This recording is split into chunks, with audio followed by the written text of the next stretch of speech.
Hi friends, welcome to my channel. అందరూ ఎలా ఉన్నారు? మీ అందరూ బాగుండాలని మనస్ఫూర్తిగా కోరుకుంటున్నాను. అలాగే ప్లీజ్ ఫ్రెండ్స్, నా ఛానల్ సబ్స్క్రైబ్ చేసుకొని నా వీడియోస్ నచ్చినట్టయితే ఈరోజు మనం పిల్లల కోసం 10 బెస్ట్ ఫుడ్స్ ఏంటని తెలుసుకుందాం. ఫస్ట్ వచ్చేసి పాలు అండ్ పాలు ఉత్పత్తులు అంటే మనకి ఏంటంటే పాలు, పెరుగు, చీజ్, ఎందుకంటే ఇందులో కాల్షియం అనేది చాలా ఎక్కువగా ఉంటుంది, ప్రోటీన్ కూడా చాలా ఎక్కువగా ఉంటుంది. బోన్స్ అనేవి చాలా స్ట్రాంగ్గా అవడానికి మనం పాలు అనేది పిల్లలకి ఇవ్వాలి. అలాగే సెకండ్ వచ్చేసి ఎగ్స్ అనమాట, ఉడికించిన ఎగ్స్ లేదా ఆమ్లెట్. ఇందులో ప్రోటీన్స్, విటమిన్ డి, ఒమేగా 3 ఉంటాయి. ఏంటంటే బ్రెయిన్ డెవలప్మెంట్కి చాలా యూజ్ అవుతాయి. తర్వాత పప్పు, రైస్, కందిపప్పు, పెసరపప్పు, సాంబార్, ఇందులో కార్బోహైడ్రేట్స్ అనేవి చాలా ఎక్కువగా ఉంటాయి కాబట్టి ఇందులో కొంచెం నెయ్యి వేసిస్తే పిల్లలకి చాలా మంచిది. ఫోర్త్ వన్ వచ్చేసి ఫ్రూట్స్ అనమాట.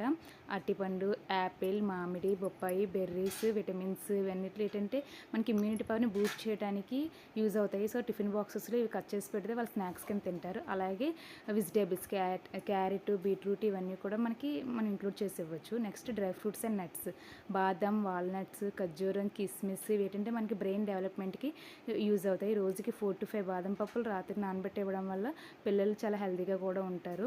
తర్వాత రాగి, ఓట్స్, జొన్నలు, రాగి జావా, ఓట్స్, ఉప్మా, జొన్న రొట్టె. ఇందులో ఏంటంటే ఫైబర్స్ అవి చాలా ఎక్కువ, ఐరన్ కంటెంట్ కూడా చాలా ఎక్కువగా ఉంటుంది కాబట్టి ఇది పిల్లలు హెల్తీగా గ్రో అవ్వడానికి యూజ్ అవుతాయి. తర్వాత వచ్చేసి చికెన్ ఆర్ చేప ఏదైనా పర్లేదు. చికెను, చేపల్లో ఏంటంటే ప్రోటీన్ మరియు ఒమేగా 3 ఉంటాయి. సో ఏంటంటే బ్రెయిన్ డెవలప్మెంట్ కానీ యూజ్ అవుతాయి. వీక్లీ 2 times అనేది ఇవ్వచ్చు. తర్వాత పెరుగన్నం, వేసవిలో ఏంటంటే శరీరం చల్లగా ఉంటుంది, జీర్ణక్రియకి మంచిది.